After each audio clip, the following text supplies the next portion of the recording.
Another day, another experiment. Though this one isn't exactly an experiment, it's more with regards to whatever we are building with Next Studio. While we are building it for Next Studio, there is an area where I am testing whatever I'm building. So, what I want to introduce you to is basically something called as ArrowJS. I've talked about I have talked a bit about it on my tweets before, but basically it's as simple as doing this, and then over here I'm exporting the view. But in an actual app, you would just be mounting this in this fashion to, let's say, document.body or get element by id onto the app value. Now this is obviously going to fail for me because what I am doing over here is actually rendering this from the server. So I'm just going to close everything and just have this over here so I can show what's going on. But the current setup that I have takes in just the exported view. So if you have components or anything else that needs to be built, you write them as simple straightforward functions. So I could have the button or the increment button over here as a function, and this could basically be returning the template that ArrowJS supports. And over here I could just have the int button executed directly this way or have it embedded this way. Either ways, it should get interactive once it's loaded. So what we're doing is you are now not limited to any kind of syntactical boundary. Like if you work with React, you are bound to the function boundary to be able to write something. You no more have that boundary, and whatever you export to view is gonna one be tried to rendered statically. So if I do not wish for this to rehydrate itself, just so that I can show what I mean, I'm just gonna leave it at that. So what you see right now is just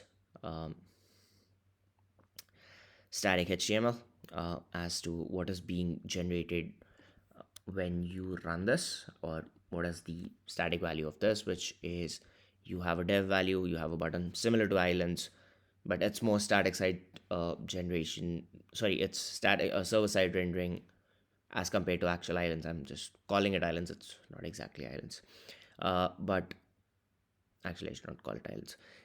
But basically you have your static setup, whatever you have over here. So I could just keep going, and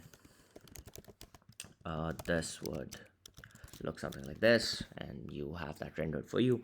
But obviously if I am adding some form of interactivity, I would want that to actually get loaded on the client side as well.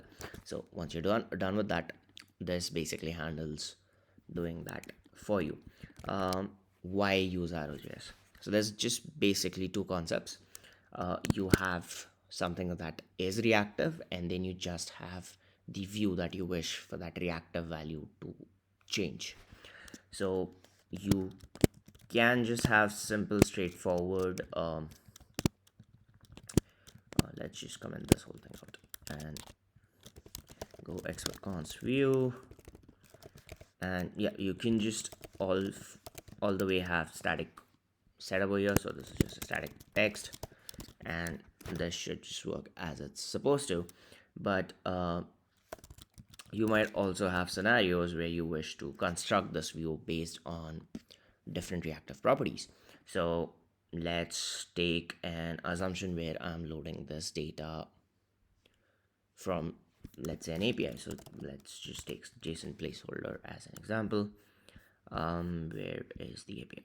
So this is todos. So we're just gonna write the function post view because just so that I can have them over here. So controllers function fetch to do, and this is gonna fetch to do. But now this needs to affect view, or basically a change from this fetch needs to update the view.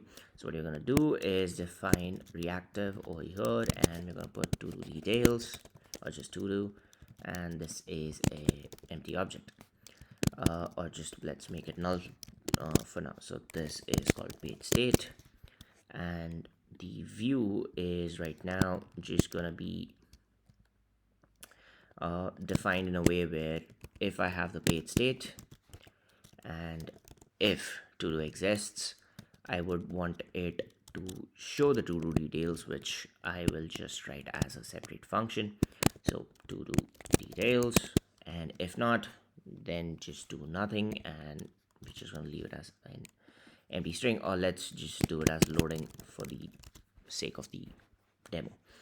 So to do details is now a view that we need to define. Again, this is something I would define after it, but what to do details is going to do is once fetch to do has executed, so fetch to do we'll, for the sake of simplicity, I'm just going to define it as init is triggering fetch to do, and init itself is triggered somewhere up top, and that's the controller section. Now every single time fetch to do happens, I have a JSON value over here. This needs to update the page state with the value that we just had. So we're gonna let that work as it's supposed to, and the to do details is, let's just take, I am assuming there's gonna be an ID, so I'm just gonna take page state dot to do dot ID, and just, okay, the fetch doesn't exist on server side, right? So nvm use 18, and this should stop working. So refresh, it's loading the value, and once it's done loading, I have the value 1. Now this actually, everything in this file actually runs on the client side. It is just that if something can be pre-rendered, it is pre-rendered for you. So that and there's no segregation in terms of this is the client boundary, this is the server boundary. It's all running on the client, except the view tries to render whatever it can, I mean at server runtime. So this is all the information I have at server, right, when I'm running, that this is going to be null. So it's always going to come forward with loading, and then if the data exists in the browser, it's going to load it up immediately. So similarly, let's just add in more details over here. So I think the JSON value that we get is title and completed. So let's just add h1 page to do dot title, and do we have anything else? That's mostly just what we get. Refresh, and we have this value. Now we have this flash that you might not need, so you can either delay this, or you could avoid showing the loading indicator altogether, whatever. Either ways, the experiment, or it's not exactly experiment as I said, but there's a few more things that I wish to add, which is to be able to define things that do need to run on the server. For example, this will run on the server, but because the data from the server loads up immediately after it's rendered, because this is going to render faster than this is going to get the data.